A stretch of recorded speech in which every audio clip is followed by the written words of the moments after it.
والصلاة والسلام على سید المرسلین اما بعد فاعوذ باللہ من الشیطان الرجیم بسم اللہ الرحمن الرحیم پڑھیے الصلاة والسلام علیک یا رسول اللہ وعلی آلک واصحابک یا حبیب اللہ الصلاة والسلام علیک یا نبی اللہ وعلی آلک واصحابک یا نور اللہ۔ درود پاک پڑھنے کے بے شمار فضائل و برکات ہیں۔ اللہ پاک کے آخری نبی رسول ہاشمی صلی اللہ تعالی علیہ وآلہ وسلم نے نماز کے بعد حمد و ثنا اور درود شریف پڑھنے والے سے فرمایا، دعا مانگ قبول کی جائے گی، سوال کر دیا جائے گا۔ تو پتہ یہ چلا کہ جب بھی نماز سے فارغ ہوں تو اللہ پاک کی حمد و ثنا کر کے، جیسے ہم کہتے ہیں نا الحمدللہ رب العالمین والصلاة والسلام علی خاتم النبیین، یہ کوئی بھی خطبے کے الفاظ جس میں اللہ کی حمد بھی ہو، اللہ کی ثنا بھی ہو، اور اس کے بعد درود پاک پڑھ لیں۔ یعنی یہ اگر آپ نے نماز کے بعد کام کر لیا اور اب دعا مانگیں تو کیسی قبول ہوتی ہے کہ نبی پاک نے کیا فرمایا کہ دعا مانگ قبول کی جائے گی، سوال کر دیا جائے گا۔ تو یہ خاص پھر قبولیت کا وقت ہو جاتا ہے۔ اور ویسے بھی جمعہ کا دن ہے، آج مبارک دن ہے، اور ہم کوشش کرتے ہیں کہ ہر جمعے کو یہ حدیث پاک ایک بار پھر سن لیا کریں کہ اللہ کے نبی علیہ الصلوۃ والسلام نے فرمایا، جس کا مضمون ہے کہ جو کوئی شخص جمعہ کے دن مجھ پر 200 بار درود پاک پڑھے اس کے 200 برس کے گناہ معاف کر دیے جاتے ہیں۔ تو خاص درود پاک پڑھنے کا دن ہے، تو کثرت کے ساتھ درود پاک پڑھتے رہا کریں۔ آئیے مل کر محبت کے ساتھ بآواز بلند درود پاک پڑھ لیں۔ صلو علی الحبیب صلی اللہ تعالی علی محمد صلی اللہ علیہ وسلم۔ دعائیں ہوتی ہیں مقبول اس وسیلے سے، خدا کی خاص عنایت درود پاک سے ہے۔ ازل کے دن سے میرے مصطفیٰ کے چرچے ہیں، تمام دہر پہ رحمت درود پاک سے ہے۔ اللہ درود پاک سے سچی محبت عطا فرمائے۔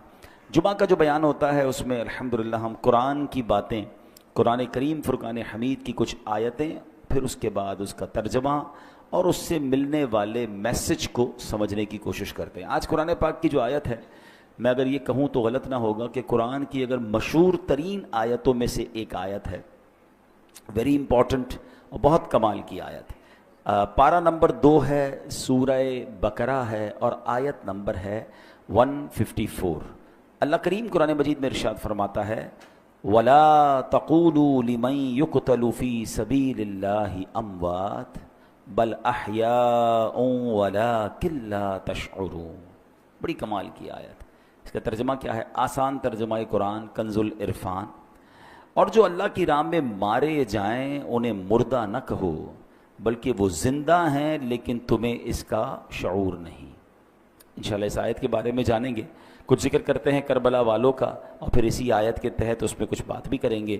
روایت میں ہے کہ جنگ صفین کا موقع تھا، مولا کائنات مولا علی شیر خدا کرم اللہ تعالی وجہ الکریم میدان کربلا سے گزرے۔ یاد رہے یہ کربلا سے بہت پہلے کا واقعہ ہے۔ امام حسین کی جب شہادت ہوئی تو مولا علی تو پہلے ہی شہید ہو چکے تھے، تو یہ بہت پہلے کا واقعہ۔ اسی مقام سے ایگزیکٹلی اس میدان سے جب حضرت علی گزرے تو آپ نے وہاں نماز فجر ادا کی اور اس کی مٹی کو اٹھا کر سونگھا، اور پھر درد بھرے لہجے میں کہا، یہ وہ جگہ ہے جہاں ایک جماعت شہید کی جائے گی، وہ سب کے سب بغیر حساب کے جنت میں داخل ہوں گے۔ سبحان اللہ، کیا شان ہے شہدائے کربلا کی۔ اس روایت سے مولا علی شیر خدا کرم اللہ تعالی وجہ الکریم کو اللہ کی عطا سے جو علم غیب عطا کیا گیا تھا وہ بھی معلوم ہو رہا ہے، اور یہ واقعہ تو ابھی سالوں بعد ہونا ہے، لیکن مولا علی نے پہلے بتا دیا۔ چاہیں تو اشاروں سے اپنے کایا ہی پلٹ دیں دنیا کی، یہ شان ہے خدمت گاروں کی، تو سرکار کا عالم کیا ہوگا۔ اچھا، یہاں یہ بھی پتہ چلا کہ اس میدان پہ کربلا والے امام حسین اور ان کے خاندان والے آئیں گے، شہید ہوں گے، اور سب کے سب بلا حساب جنت میں جائیں گے۔ یہ بھی ان کا مقام پتہ چل رہا ہے۔ اب آتے ہیں آیت کریمہ کی طرف۔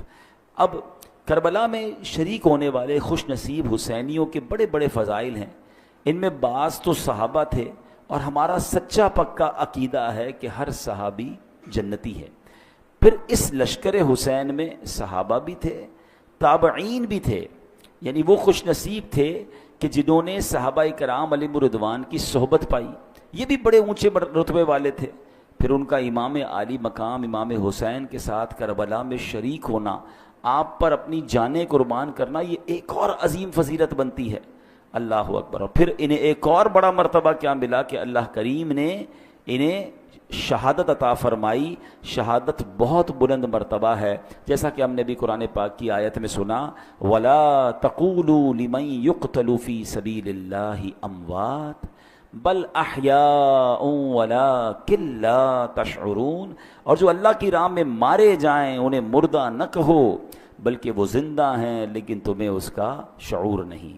اب ذرا غور کیجئے، شہیدوں کی شان کیسی نرالی ہے۔ آدمی راہ خدا میں جہاد کرتے ہوئے لڑتے ہوئے مارا گیا، وفات ہو گئی، سر کٹ گیا، روح بدن سے نکل گئی، اسے کفن پہنایا، اس کی نماز جنازہ پڑھی، قبر میں اتارا، ظاہری آنکھیں دیکھ رہی ہیں کہ جناب آدمی کا انتقال ہو گیا ہے، مگر قرآن کیا کہہ رہا ہے؟ فرمایا خبردار یہ شہید ہیں، یعنی ہرگز مردہ نہ کہو بلکہ یہ زندہ ہیں، تمہیں شعور نہیں ہے نا عجیب بات۔ بھائی آنکھیں کہ دیکھ رہی ہیں کہ انتقال ہو گیا ہے، کفن پہنایا، جنازہ ہوا، قبر میں اتار دیا، بلکہ ایک اور قرآن کی آیت میں کیا ارشاد ہوتا ہے، وَلَا تَحْسَبَنَّ الَّذِينَ قُتِلُوا فِي سَبِيلِ اللَّهِ أَمْوَاتًا۔ قرآن کہتا ہے جو اللہ کی راہ میں شہید کیے گئے ہرگز انہیں مردہ خیال نہ کرنا۔ اللہ اکبر، یعنی کہنا تو دور کی بات ہے، اپنے دل میں بھی شہید کو مردہ بھی سوچنا بھی نہیں ہے۔ دو آیتیں یاد رکھیے کہ ایک جگہ کہا کہ انہیں مردہ نہ کہو، یہ زندہ ہیں، تمہیں شعور نہیں ہے۔ دوسری جگہ فرمایا ان کے بارے میں مرنے یعنی موت کا، یعنی یہ مردہ ہو گئے، اس بات کا خیال بھی دل میں نہیں لانا ہے۔ اللہ اکبر۔ کیوں؟ کیونکہ یہ دنیا سے چلا گیا ہے، اللہ پاک کے ہاں اب بھی زندہ ہے، اسے رزق دیا جاتا ہے۔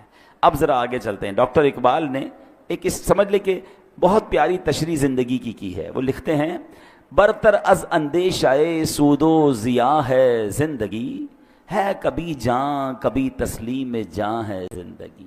مطلب کیا ہے کہ یعنی زندگی نفع و نقصان سے بڑھ کر کوئی چیز ہے، سانسیں لیتے رہنا بھی زندگی ہے اور اللہ پاک کے نام پر سر قربان کر دینا بھی زندگی ہے۔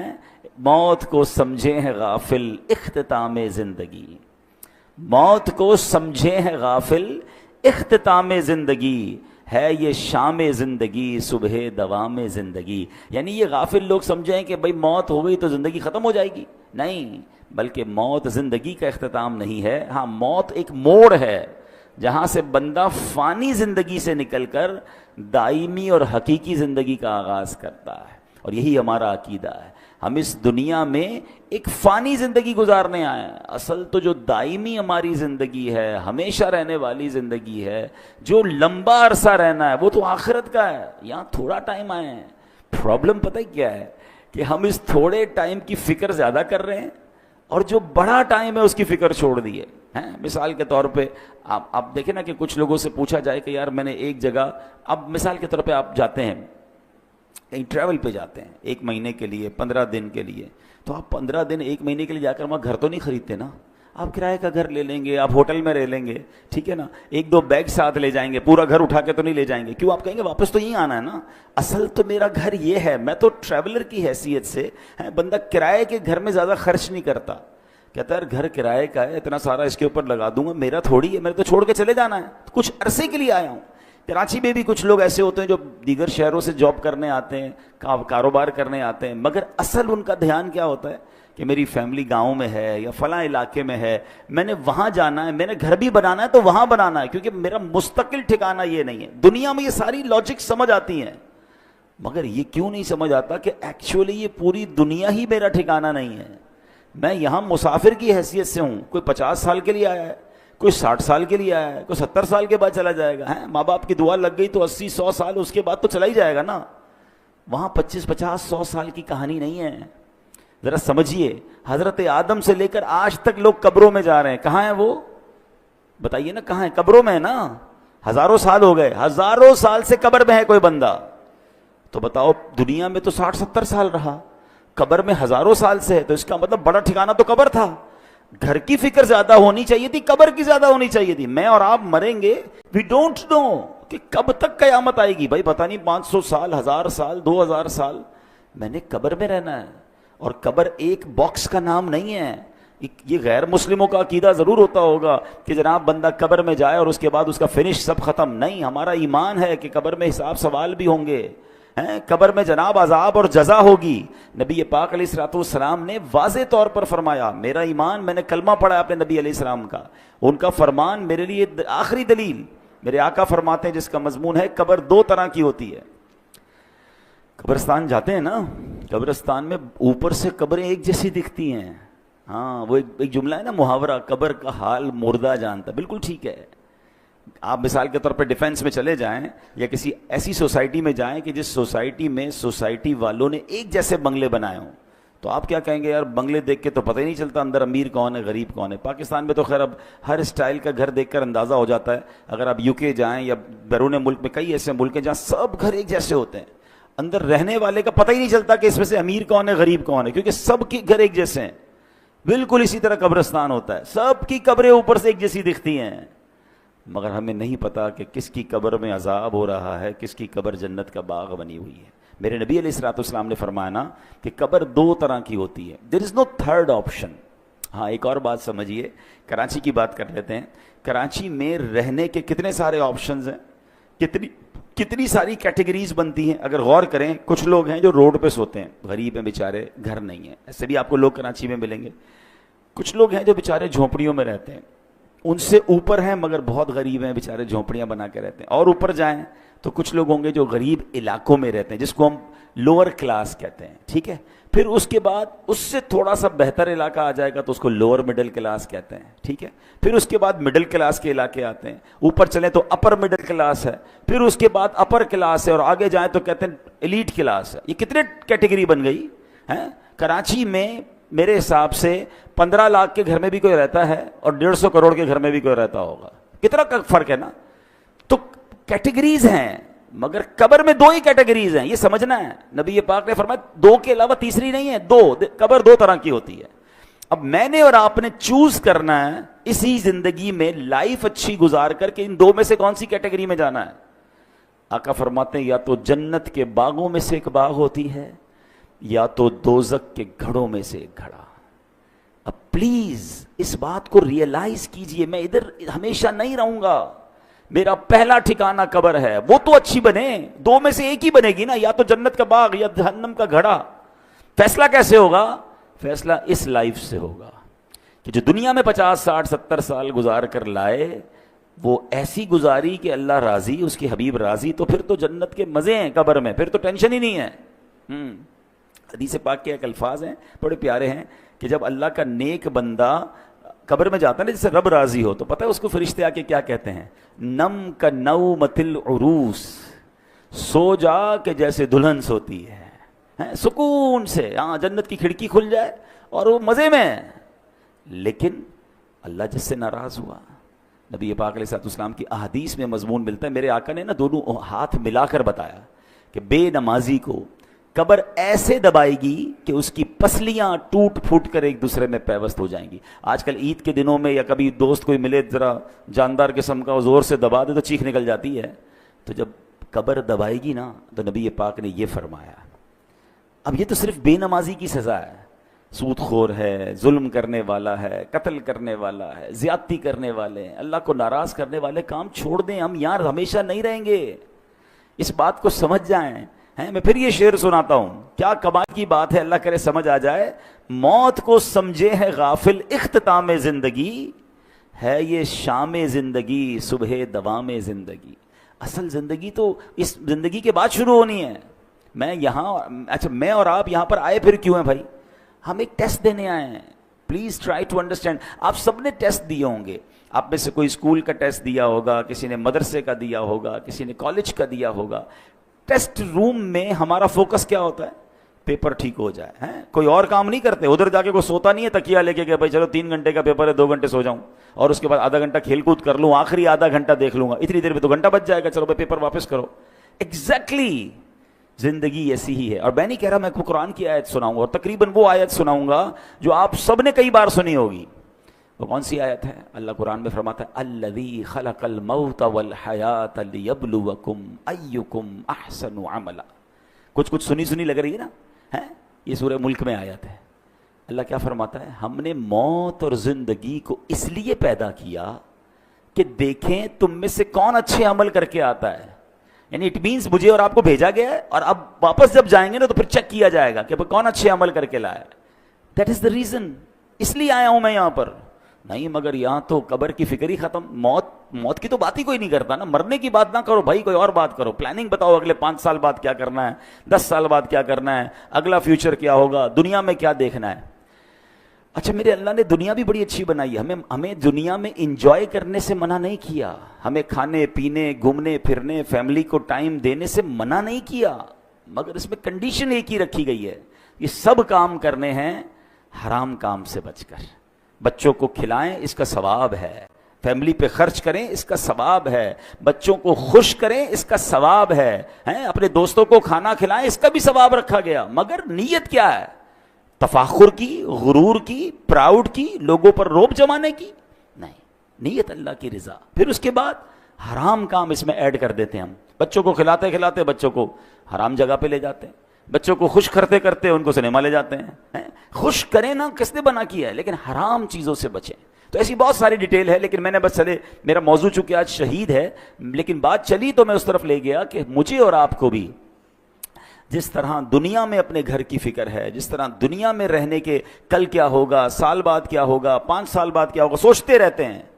تو یار یہ تو سوچو قبر میں کیا ہوگا، وہاں سوالات کے جوابات دے سکوں گا کہ نہیں، میری قبر جنت کا باغ بنے گی کہ نہیں. اچھا قبر پہ ہی معاملہ ختم تھوڑی ہے، قبر کے بعد تو پھر محشر کا دن ہے، اور پھر آگے جنت اور دوزخ کا فیصلہ ہے. لیکن بڑی خوبصورت بات علماء فرماتے ہیں قبر پہلی منزل ہے. جو ادھر کامیاب ہو گیا نا وہ آگے بھی کامیاب، یعنی پہلا ٹیسٹ پاس ہو گیا ہے تو آگے بھی خیر ہے. ادھر ہی پھنس گیا. حضرت عثمان غنی رضی اللہ تعالیٰ عنہ کتنی عظیم ہستی ہیں، آپ عشرہ مبشرہ میں سے ہیں، ذوالنورین ہیں، قطعی جنتی ہیں، نبی پاک سے کئی بار جنت کی بشارت سنی ہے. مگر جب قبرستان جاتے تھے نا تو زارو کتار روتے تھے، داڑھی آنسوؤں سے تر ہو جاتی تھی. تو کسی نے کہا آپ کے سامنے محشر کا ذکر ہوتا ہے آپ نہیں روتے، جہنم کا ذکر ہوتا ہے اتنا نہیں روتے، لیکن آپ جب قبرستان جاتے ہیں تو بہت روتے ہیں.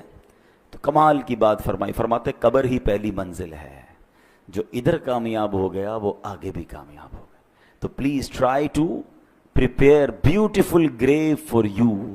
اپنی بہترین قبر بنانے کی کوشش کرنی ہے. وہ پیسوں سے نہیں ہوگی کہ میں کہوں بھائی میرے مرنے کے بعد ماربل والی قبر بنا دینا. آپ ماربل نہیں سونے کی قبر بنا لیں. اگر اللہ ناراض ہے تو اندر عذاب ہو رہا ہوگا. باہر کا قبر کا کوئی کمال نہیں ہے، اندر کی کہانی اور ہے. اللہ کرے یہ بات مجھے بھی سمجھ آ جائے، یہ بات آپ کو بھی سمجھ آ جائے. اب امام حسین رضی اللہ تعالیٰ عنہ کی بات چل رہی ہے، شہیدوں کی بات چل رہی ہے.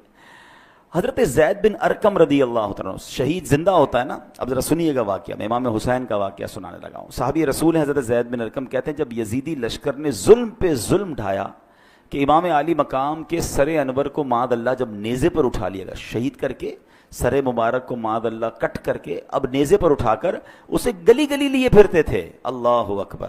وہ سمجھتے تھے کہ ہم ان کو معاذ اللہ ان کی عزت ختم کر رہے ہیں، بلکہ یہ نیزے پر سر مبارک کو لے کر گھومنا بھی ان کی عزتوں کو بڑھا رہا تھا. کیا خوبصورت بات شاعر لکھتے ہیں نا، سر شہیدان محبت کے ہیں نیزوں پر بلند، اور اونچی کی خدا نے قدر و شان اہل بیت.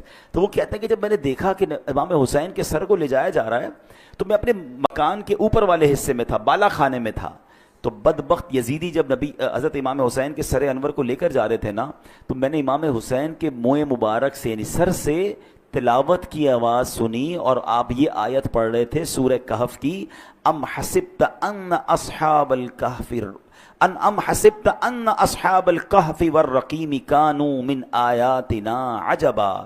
کیا تمہیں معلوم ہوا کہ پہاڑی، غار اور جنگل کے کنارے والے وہ ہماری نشانیوں میں سے ایک عجیب نشانی تھے. اللہ اکبر. عبادت ہو تو ایسی ہو، تلاوت ہو تو ایسی ہو، سرے شبیر تو نیزے پہ بھی قرآن سناتا ہے۔ یہاں امام حسین کے چاہنے والوں کو ایک میسج بھی ہے کہ میرے امام تو تلوار پر نیزے پر بھی قرآن پڑھتے تھے، اور آج پنجتن کے غلام کہلانے والوں کو کیا قرآن پڑھنا آتا ہے؟ اور پھر آتا ہے تو پڑھتے کتنا ہے؟ ایسا نہ کریں۔ حسینی طریقہ یہ ہے کہ ہم روز جو ہے قرآن پاک کی تلاوت کریں۔ عرب کے کسی عقل مند نے بڑی پیاری بات کہی، لکھتا ہے ان الناس یعیشون و یموتون لیکن الشہداء یعیشون و یعیشون، کہتے ہیں انسان جیتے رہتے ہیں پھر مر جاتے ہیں، مگر شہید جیتے ہیں پھر شہید ہو کر ہمیشہ کی زندگی کو پا لیتے ہیں۔ تو شہیدوں کا مرتبہ تو بڑے کمال کے ہیں، اللہ اکبر۔ علماء کہتے ہیں کہ شہید کیوں کہا جاتا ہے، لفظ شہید کیوں کہا جاتا ہے، تو کہا کیونکہ شہید زندہ ہوتا ہے اور اس کی روح ہمیشہ حاضر رہتی، کیونکہ شہید کے جو لفظی معنی ہے نا وہ ہے حاضر کے، ٹھیک ہے، حاضر، موجود، گواہ، یہ شہید کے ایگزیکٹلی معنی ہے۔ تو جو اللہ کی راہ میں شہید ہوتے ہیں ان کو شہید کیوں کہتے ہیں؟ فرمایا کہ شہید تو زندہ ہوتا ہے، اس کی روح ہمیشہ حاضر ہی رہتی ہے، لہٰذا اسے شہید کہا جاتا ہے۔ ایک وجہ فرمائی کہ اللہ پاک اور فرشتے اس کے جنتی ہونے کے گواہ ہو جاتے ہیں، اس لیے اس کو شہید کہا جاتا ہے۔ جیسے اس کی روح نکلتی ہے، جنتی انعامات دیکھ لیتی ہے، یہ روح نکلتے وقت صرف رحمت کے فرشتوں کو دیکھتا ہے، عذاب کے فرشتوں کو نہیں دیکھتا، اور شہید کے لیے فرشتے اس کے اچھے خاتمے کے گواہ ہوتے ہیں، اس لیے اس کو شہید کہا جاتا ہے۔ اللہ اکبر۔ مفتی احمد یار خان نعیمی رحمۃ اللہ تعالی علیہ نے اس کی بڑی پیاری وجہ لکھی، وہ فرماتے ہیں دیگر مسلمان قیامت کے دن حساب کتاب سے فارغ ہو کر جنت میں پہنچیں گے، اس سے پہلے ان کی قبر میں جنت کی ایک کھڑکی کھولی جاتی ہے، مگر شہید وہ خوش بخت ہے کہ روح نکلتے ہی وہ ڈائریکٹ جنت میں پہنچ جاتا ہے، وہاں کی سیر بھی کرتا ہے، وہاں کے رزق بھی کھاتا ہے۔ تو یہ مرتبہ ہوتا ہے شہید کا، اور شہید سے اللہ کریم جب قیامت کے دن پوچھے گا نا کہ اور تمہیں کچھ چاہیے، تو کہیں گے یا اللہ تو نے جنت کی سیر کی اجازت دی ہے، ہم جنت کا نعمتیں کھاتے ہیں، اور کیا چاہیے؟ اور کچھ چاہیے۔ جب 3 بار سوال ہوگا، اللہ اکبر، تو پھر شہید کہے گا کہ یا اللہ مجھے واپس بھیج دے، میں پھر تیری راہ میں شہید ہونا چاہتا ہوں۔ شہادت کا مرتبہ اور اس کا لطف اور اس کا مزہ یہ ہے کہ بندہ پھر شہید ہونا چاہتا ہے۔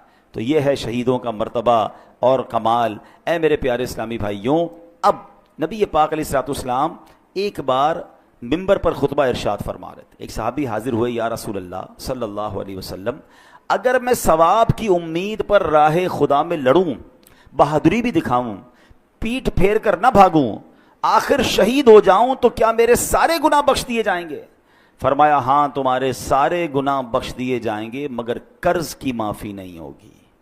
ابھی تک تو ہم شہید کا مرتبہ سن رہے ہیں نا، مگر اب ذرا یہ بات غور سے سنیے۔ نبی پاک ایک حدیث میں میرا آقا نے فرمایا اول ما یحراق من دم الشہید یغفر له ذنبه كله الا الدین۔